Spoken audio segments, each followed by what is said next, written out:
of political sociology. Then we have seen certain what is called the concepts we use here. Okay, so political process, what we exactly understand by political process, political socialization, and political system. Okay, so and moreover, we have also come across certain what is called why there is the definitions which talk about an analysis of or interaction of the political institution and the society. Okay, so political sociologists give us an analysis of what is exactly happening with the political institution and the impact which shows with the politics or the political system on the society. So when you take these two aspects here, we come across one side the social structure of the society, and we come across what is called social groups in the structure. We also try to talk about the power relations within the group systems here, the social groups, and also we talk about what is called the different other caste groups or the class groups which have a great impact with the political system here. Okay, so the functioning of the political system. Other than that, we have come across that the scope also includes social stratification study here. So why? Because definitely, as I said, different groups are placed in the stratums, and each group has a great impact on the political functioning of the political system. But not only this, but we have also come across political socialization, political system, political process here, right? So I just briefly review these two, and then I'll move on to the other topic, okay? So political socialization is where we, as a general socialization, as I said yesterday, it is something imbibing, taking, learning the values, the norms, conditions, expectations of the members, the group members, all these we try to learn since the childhood of a person, since the birth of a child, and it just continues until one dies. Okay, so like in the same general socialization, we also have political socialization, where it says that political socialization, I repeat once again, political socialization is the process by which people develop the political knowledge. Okay, develop their political knowledge, also learns certain values, the political values, and also what is called the ideologies of the political parties here. Okay, so it is something related to socialization, something which talks about a learning process, but in a very specific manner. It is the learning process of the political knowledge, political values, and the ideologies. This is political sociology. Then we have political process here. What do we understand by process? Yesterday I said that process is a never-ending act. Okay, it just continues. Once it starts, it just goes on. So there is no end for the process here, the act here. Okay, so what do we understand by political process? It is something where the formulation and administration of the public policy takes place by the political institution. The system in which we are, the political system in which we are, that particular system starts formulating and take up the administration for the public policies are undertaken. So this particular action on the behaviors, this particular acts of the political system, we usually call as political processes. Then political system is there. Then what is the difference between the process and the system? So how do we define system, political system? Political system is a set of formal legal institution that constitutes government or state. So it is the political system which forms the government, which gives a form to the state. So there is an important emphasis on that. Every society has the different institutions. So also we are focusing on the political institution, which is able to bring a state, or it is able to form a government. Okay. Now today, let us start with the new concepts. We have other basic concepts in the political system. Usually these concepts, now and then we try to make use of all these concepts for all the other topics here. Okay. Now, what are the concepts we have? In the next unit, I think we come across power and authority as one concept. Okay. Power in relation to authority, or power in an independent aspect, and then authority as an independent aspect. But usually we try to take both the concepts in relation to each other. Okay. Then we have consensus and conflict. Okay, on one side we have consensus, on the other side we have conflict. Then we also try to talk about the elite groups and the elites and the pressure groups. Okay, elites and on the other side, we have the pressure groups. Then next, we have the concept called the state and the stateless societies. Now, let us take up each and every concept in simultaneously here. Try to systematically here, one after the other. Now, first one is power. Usually, this is a term we don't exactly relate it to the politics, but usually we generally make use of power. Okay, the person is in power, that person has the power. Okay, so the power is used on the people. We try to make use of the term power very regularly. In general terminology, we make very regularly, very often we make use of the term power. But how do we define power exactly? Okay, power is something which is defined as an entity or the individual's ability. It is the individual's ability to control or to direct others. And on the other side, we have authority. Okay, I repeat once again. Power is an individual's ability to control the people or to make the people or to direct the people to do certain things. Okay, that means if for example, a person is in power, that powered person, the person is given power. Okay, the person is given power. I'm talking about the example. I'm discussing an example. A person is given power. So that person it means we are identifying a person where you are handing him the power. So that person from then onwards, that person has the ability to control the people, to control that particular group and make or direct the group of members to do certain things. This is power. If any lay person without power, fine, a person who has no power or a group who has no power, fine, then that group's dictations may be, the group's sayings may be, the group has no control over the people's actions and interactions. Okay, the behaviors. So the person or the group cannot have the control. They cannot have a hold on that particular group. So there may be disaster. There may be some kind of disturbances in the group. There may be some kind of frustrations in the group. There may be some kind of conflicting situation in the group. But because the group has no power, the person has no power. I'm taking two aspects here, either group power or the individual power. Because the person is not given any power, so the person cannot control the group. So that way, power is very important as well as to run the society or to hold the society or at least the group of persons. Okay, this is power, which usually very simple one-line definition of power. Then again, on the other side, I said there is authority also. We always try to, in relation to, these two concepts are studied in relation to each other. Okay, authority only. Then what is authority?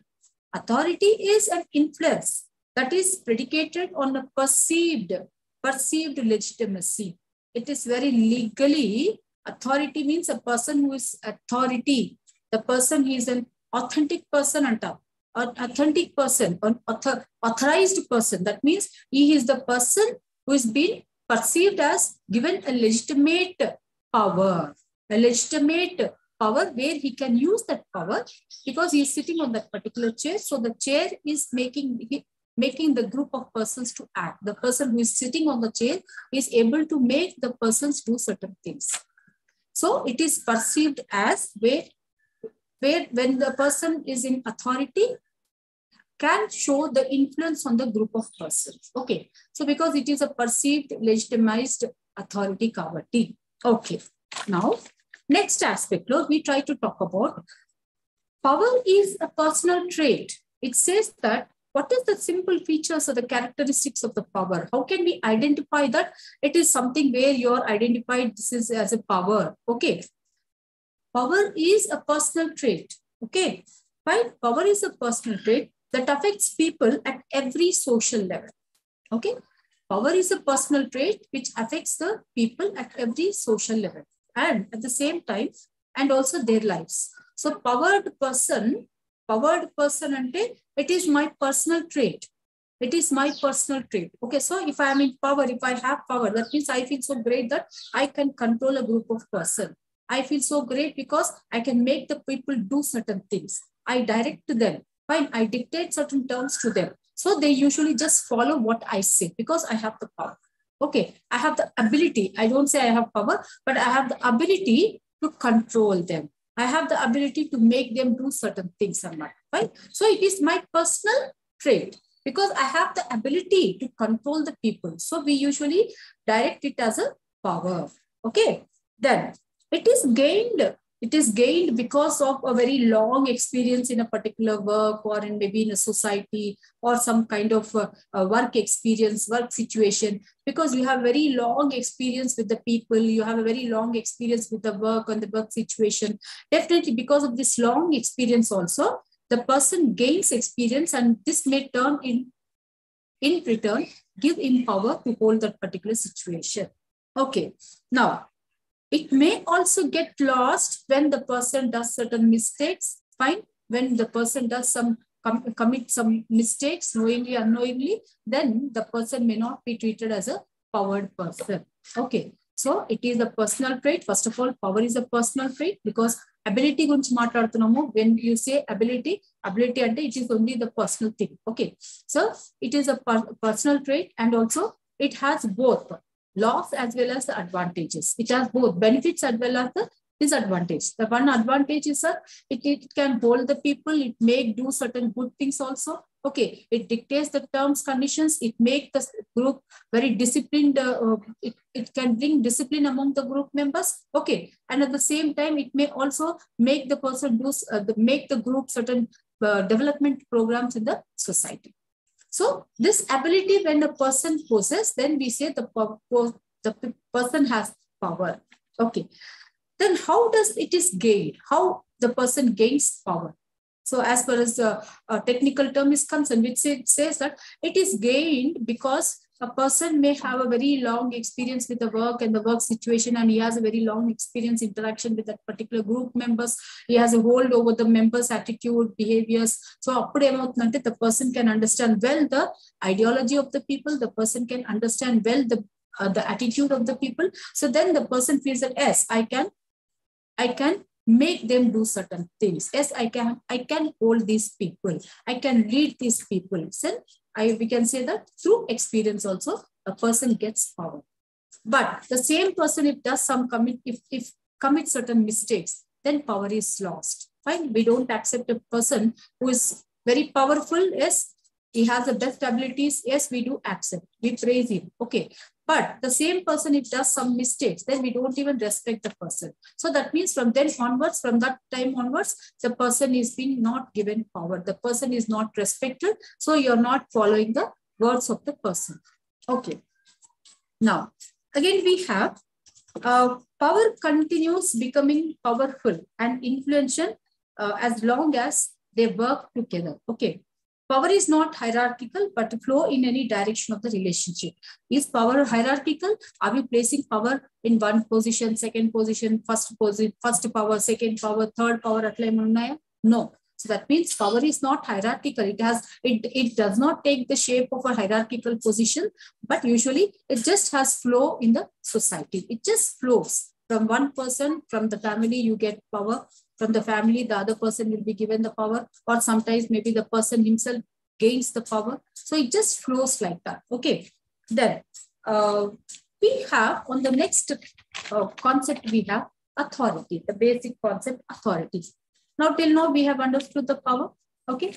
Then again, we are going to talk about authority. Authority itself says that it's something where you're placing a group of person or an individual in a particular position. So that position automatically, when you're placing a person in a position, automatically he's an authority. Okay, he automatically becomes an authority. So that means you are recognizing that position, you are recognizing that person who is in that position as an authority person. That means you're giving some power to those persons, to that particular chain. Fine. Formal authority is defined as formal position that gives someone the tools to influence other people and within their own organization. Okay. Now, what it says, the definition, it is a formal position that gives formal position until it is in a legal way. in a perfect systematic manner. Okay. An organization is placing you, an organization is identifying you. So that means formally you are given the position. Okay. Then that gives someone the tool to influence the abilities, tool to influence other people within the organization. Okay. So where is your power? What, does it have any limit? It's fine. Does it has any limit? Yes, of course. You cannot hold, you cannot say that I'm an official, I'm an authority person, but my authority lies even on the different other people. No, absolutely no. Why? Because you are positioned in one particular organization and you are given the tool to control your own people in that particular organization who is working for the organization. So you are an official, you are an authority person to that particular organization itself, not for the second organization. So your authority is only on the people who is working for the organization. Okay. Now, again, we try to talk about what is called a person in authority is often powerful.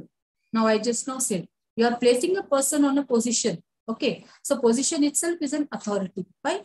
Position antene, you are giving a legitimate power to that person. So you can take our bureaucrats. Okay, all the bureaucrats are the powered person. They are the authorities in our government offices. Okay, so when they are placed in different positions, say, IAS officer తీసుకున్నాం.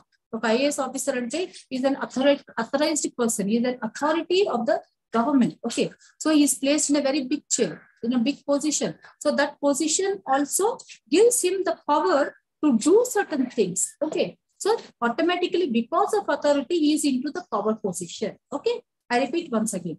Because of the authority, the person will be into the power position. So authority gives a person the power also. Okay. Now, power is not necessary for authority. Okay. But power is not necessary for authority. Yes. Should say, if I'm a person who's been placed in a chair. So that means I'm an authority. Authority annapudu, then do I require a power to do my things? Right? No, not necessary. So being an authority person, being in an authority, I may not require a power to make the people do certain things. Okay, so that means I may not possess the ability to control the people. I may not possess the ability to direct the people.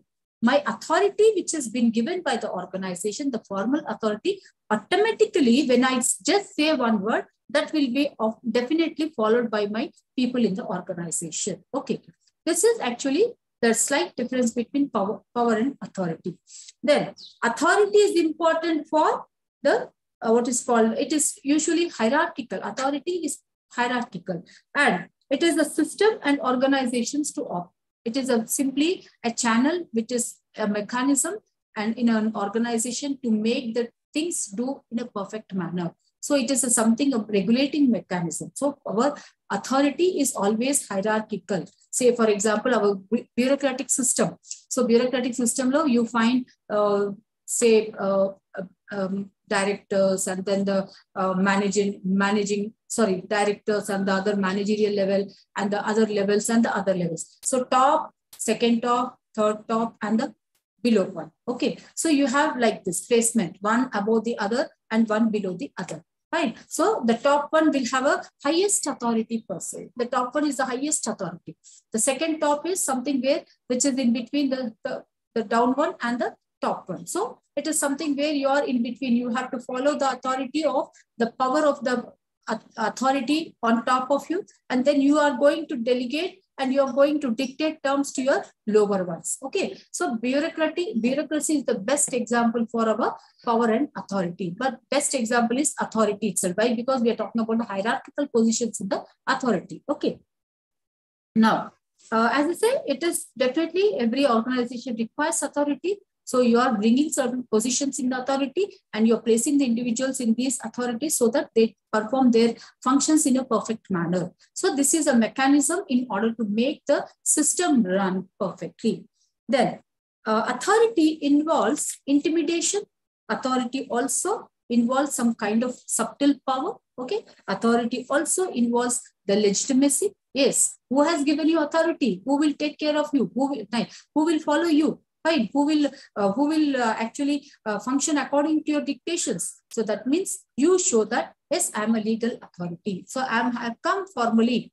I am selected. Fine. There are certain group of members who accepted me as the official. There are a group of the organization people have given me this position. So you show the certificate or some kind of legality which makes you identify as an authority, right? So it is always perceived as legitimacy. It has some intimidation, right? And at the same time, it has some subtle power. Not the fullest power, but subtle power is always there with the authorities. Okay. Now, authority is inherited, but power is seized by some forces. Okay. Authority you get through inheritance also. For example, we try to talk about the dynasties or some kind of the political systems which are in primitive societies where usually the people are placed in the authorities. Okay, so that means hereditary, because the person is born in that family, he is automatically getting the power, or he is automatically being placed in that particular chair. That means your authority, you are given the authority to rule the group of members. Okay, so that means hereditary is always there with authority. It is always in relation with the authority. But as far as power is concerned, you always may not continue with the power.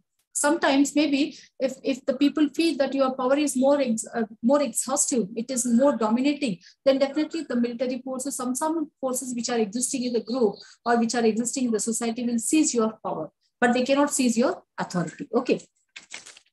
Fine. Then next we come across what is called the next concept we have. Okay. Fine. But before we discuss the other concept here, let me just briefly talk about what is called the types of authorities. Actually, Max Weber talks about, sociologist Max Weber talks about the different types of, he is a pioneer in discussing the power and authority in sociology. But at the same time, we talk about different types of authorities. Okay. What are the different types of authority we have? So we have the dictatorial authority, then we have traditional authorities. We also have charismatic authority. We also have the legal rational authority. Fine. Very briefly, I just give you example for all these authority types. Okay. Dictatorial authority. You just dictate the terms and you are on the chair. Okay. That means most of the time monarchs become a dictatorial authority. In a monarchy, you find that the person usually just forcefully holds the chair and sit in the chair and become a dictator. Okay.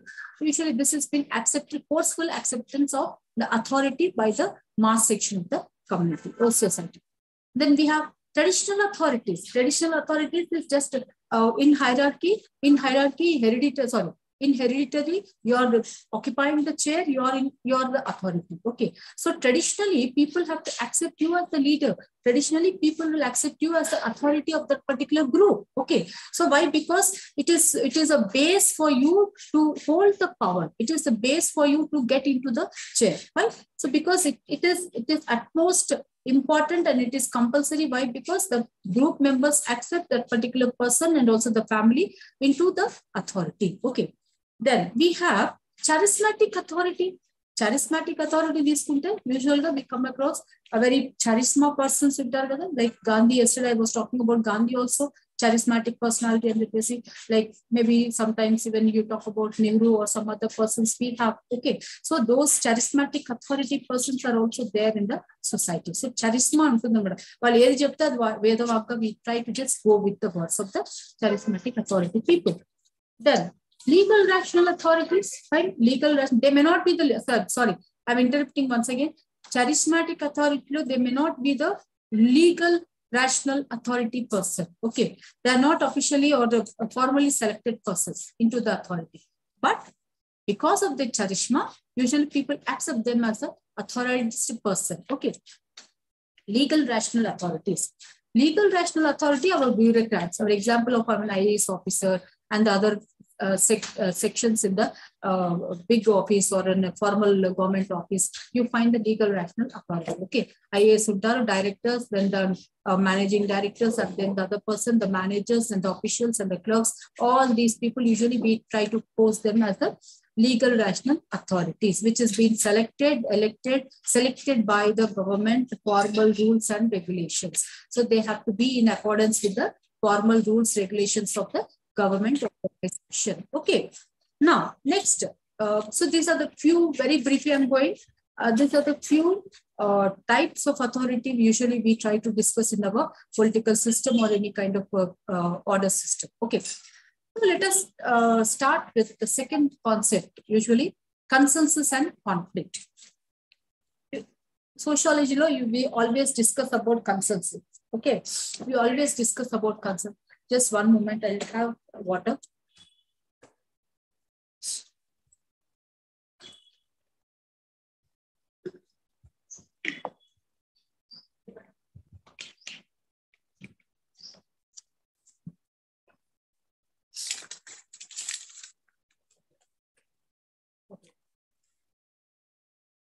Now, we have the next basic concept, like consensus and conflict. The term itself gives us the meaning. Consensus and mutual agreement. Okay, mutual agreement for what? Among whom? Okay, usually in political sociology also, or in general sociology, we usually discuss about the consensus in the primitive system, where usually people have formed as a group and they entered into a bond. They entered into a mutual consensus and a mutual agreement. So these should be the rules, these should be the norms, conditions. So we have to go according to these rules, regulations. And primitive system, they have formed as a consensus, a mutual group agreement. Now, when we talk about consensus in relation to conflict, like what is consensus? What is conflict actually? It says that consensus is concerned with maintenance or continuation of the system. Maintenance and continuation of the system or the social order in societies. See, every time we find that we feel that there should be a very normal, peaceful existence of any society. The social order should be maintained. So how this social order is maintained, how it is continued, this order should be continued. Why? Because we don't always feel that there should be some distraction, some kind of disturbance. So we always feel that there should be some social order in the society. So social order can be brought only when there is consensus. So consensus is concerned with continuation and maintenance of the social order. But how? How this maintenance and social order is possible? Continuation is possible for the social, to bring social order in the society. Okay? Actually, it says that usually in relation to what is called the morals, the values, also certain rules, what should be the morals, what should be the values, what should be the rules, regulations, okay. And then it actually talks about the widely accepted or collectively a group of people in collection together, in collectivity law, they come together, they discuss certain things and then they draw out, okay. They draw out certain commonalities, and all these commonalities are, see, these are the values, these are the rules, these are the regulations, these are the norms, condition, do's, don'ts, and commonality. Say for example, if in the group there are 100 people, all 100 people may not accept in a common all the things. So say for dominantly 80 members accept that these should be the values, these are the norms, these should be the conditions, rules, regulations, and acceptation. Dominant number 80 kabati, it goes with the 80 number majority acceptance of the values and the norms. So that becomes the consensus. So all the 100 people, including those 20 people who is indifferent with the mutual consensus, but also they have to survive in the group kabati, they also accept with the continuation and the maintenance of the social order by practicing and following and adhering to whatever is being accepted by the group members. So when you're in the group, for the group sustenance, for your own peaceful existence in the group. Why? Because a man cannot live in isolation, we have to survive in the group. So for the group, usually we have in various ideologies, various thought process in the group, various ideas of the people here, attitudes of the people. So you cannot go with these many differentials of the system. System cannot run peacefully. So in order to bring peaceful existence of the system, we require the consensus. So consensus ante a mutual agreement, and also it talks about the common values, norms, conditions, rules, regulation, which is accepted for the maintenance and continuation of the social order of the society. Then we come across on the other side, conflict. Conflict, anagane, we just remember our Karl Marx, isn't it? But what is conflict? Conflict is usually, it is interested in to show how society is, usually every time conflict talks about some distractions in the society, somebody is dominating the other subordinate people, somebody is dominating some few group of members, or one individual must be dominating, or a class must be dominating, a caste must be dominating, and the other group becomes the subservient of this particular dominant group. Usually this is conflicting actually. But how do we define conflict situation or the conflict? Okay.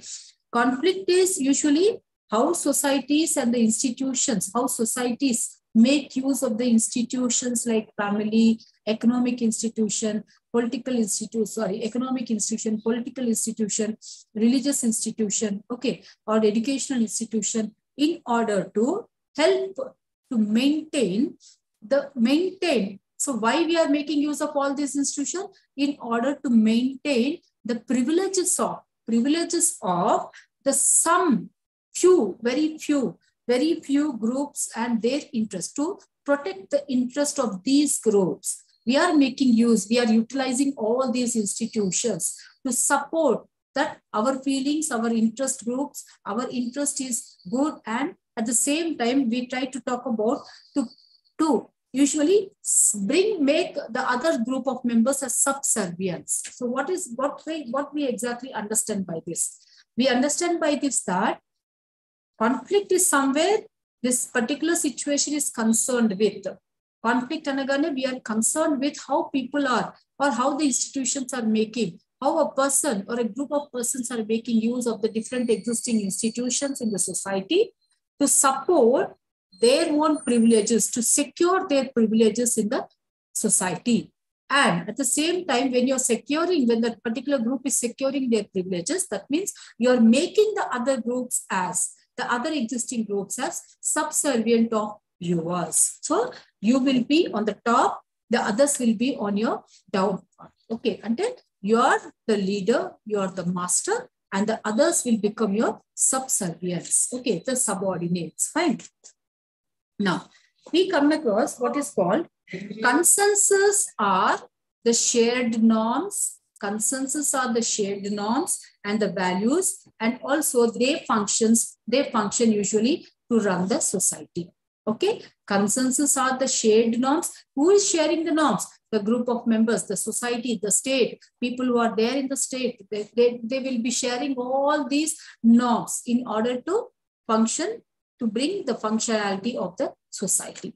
Then conflict emphasizes on dominance of social groups. Conflict it shows that yes, you are powerful, so you be on the top, and the others are the subservient. They don't have power, they don't have the intelligence, they don't have the letters, so they are not the illiterate mass. Let them be the subordinates. So it is emphasizing that let one group be on the top and the others be the subservient. So the dominance of it emphasizes the dominance of the social groups. Then the consensus focus on social order based on agreements. So consensus always goes in a positive way. Consensus always it makes you feel that yes, there is order, yes, there is peaceful existence, yes, there is some functions, contributions going towards in a positive way, there is development. Consensus unte. Okay, so consensus make what is called social order in the society. It brings social order in the society. What conflict is doing then on the other side? Conflict usually social order, as it is manipulated, social order is manipulated and controlled by dominant groups. So what is happening with the conflict? The dominant groups are controlling, and also controlling the social order, and also what we call the other groups in the society. The whole society is occupied, the whole society is dominated by, it is catch hold by, it is totally under the umbrella of the dominant social groups. Okay.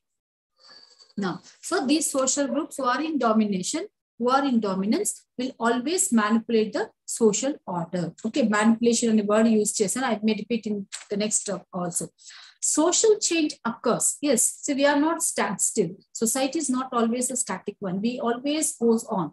So political system lo kuda many changes have occurred. So always every time you find some kind of new things are added, some old ones are removed. Okay, so this always goes on. So social change occurs and it shows some orderly changes, orderly forms vastunayi. Eppudu consensus maatladukunte we find that social changes are occurring, but there is also order maintained. Okay, so we bring modifications, transformation is taking place, but in a ordered manner. But when you talk about conflict situation, it says that change occurs, but at the same time, change occurs in a rapid manner. And at the same time, institutions, disorders also occurs. Disorder also occurs with the conflict situation. For example, మన Karl Marx తీసుకున్నాం అనుకోండి. Karl Marx ఏం చెప్తారు? Always conflicting situation ఉంటుంది. You trace the whole history of the mankind. You find some or the other kind of contradictory classes, some conflicting situation, revolutions vasthayi, then we fight with the other dominant groups. We try to usurp the powers of the dominant group. Then you bring a new system into arise. Okay. So such usually social order is maintained in consensus because of consensus, but also social change occurs with the consensus. Conflict situations unte, conflict aspect lo velte, usually it brings disorder of the society. Social disorder is brought by conflict situation, but again you find a new system into origin. Okay. Now, this is with regard to briefly about consensus and conflict. Now, next we have what is called elites and the pressure groups. Elites and the pressure group. Who are the elites and who are the pressure groups? Okay. Elites are the people in power. Elites are a very rich, creamy layers, very rich persons. Okay. Elites are, I said, people in power. May not be the political leaders, but they are the people who are in power. Okay. Elites are the people who make the authorities do certain things according to the interest of the elite groups. Okay, I repeat once again. Elites are the people who are in power, who have the power. Okay, for example, if we take, we can just take the example of our Ambanis. Right? Ambanis are very rich, creamy layers. Okay, they are the multi billionaires. Fine. So because of their economic sources, because of their capitalistic ideologies, okay, they are the people, they are not the political leaders. They are neither the prime minister nor any other political leader, but they are the people who have the power. Okay, who have the power and they protect their power and they dictate the terms even to the big leaders also. So the big leaders, because they take the economic support from these powered persons, the elite people. So they usually listen to the words, whatever is being said, dictated by the people who are in power. So elites ante people who are in powers or very rich, very rich in the society. Okay.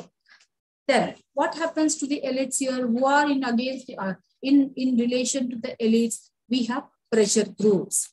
Pressure groups ante actually we come across an organization that seeks, pressure groups are the organizations that seeks to influence elected officials to take action or make changes on a specific issue or on any other issues. Okay.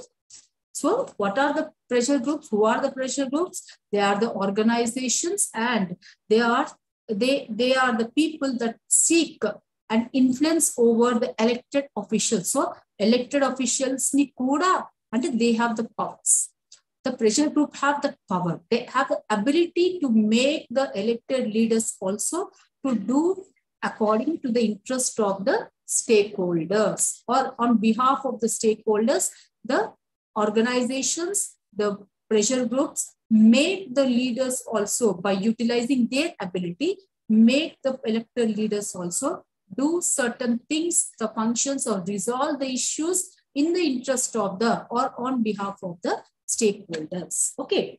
So that power even the pressure groups possess.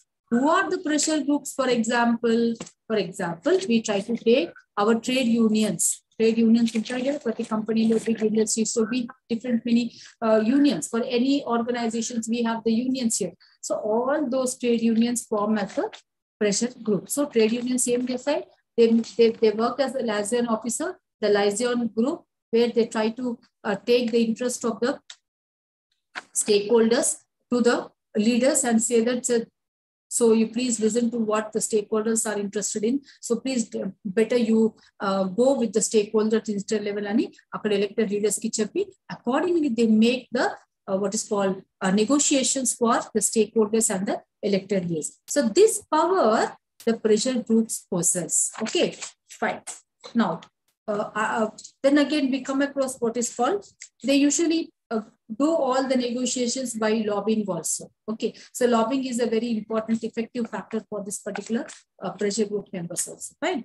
Now, pressure group act, as I said, they act as liaison, the mediator, liaison and the mediator laga between stakeholders and also the elected officials. Okay, so there should be some person who can mediate from the common man to the elected people, right? What the people want, the village community members, members, group of members, what they are interested in, what really they want from the leaders here. So they bring it to the notice of the elected members. Okay, so the elected members take care of the stakeholders because next election mali power ki ravali kabatti, authority kavali kabatti, they usually listen to the liaison officer or the pressure group members. Okay, now this is very briefly about what is called elite and the pressure groups. Now, what is the last concept we have? The state and the stateless society.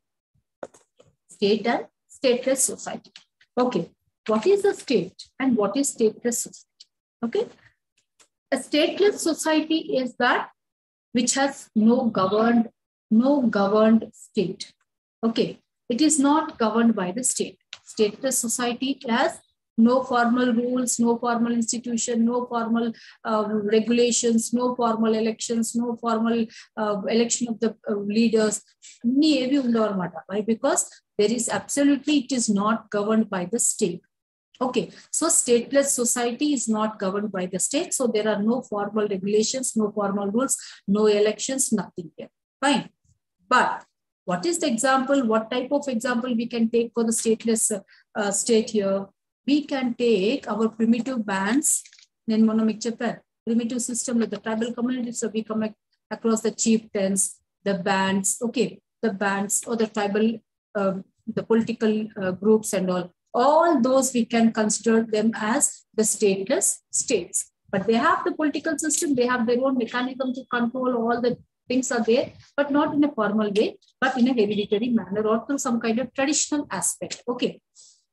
At the same time, we have the other concept called state. Okay, we are in a state now. So what do we understand by living in a state here? It says something, it is a complex human community with a government. So we are a very big, large population. We are a very big, complex human groups with a government. Yes, we do have a government. We have the formal elections. We have the formal norms, conditions, rules, regulations, and formal way. So we are governed by the state. That is, we have a state and we have a government. Government formulates the policies. Government formulates certain guidelines for the common man. Government formulates norms, conditions, rules, regulations for every institution, for every act of the member.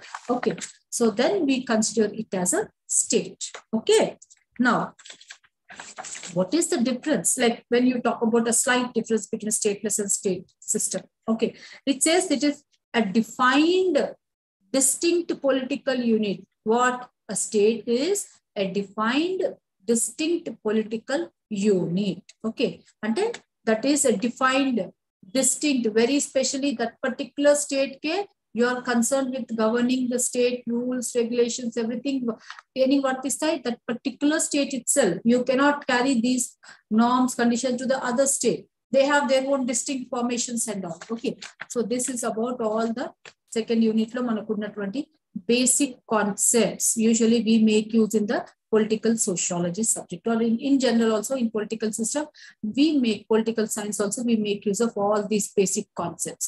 Hope you all followed. Only 2 participants are there. Follow ayyara, ardhamaindamma nenu cheppindi. Any clarifications? Any clarifications?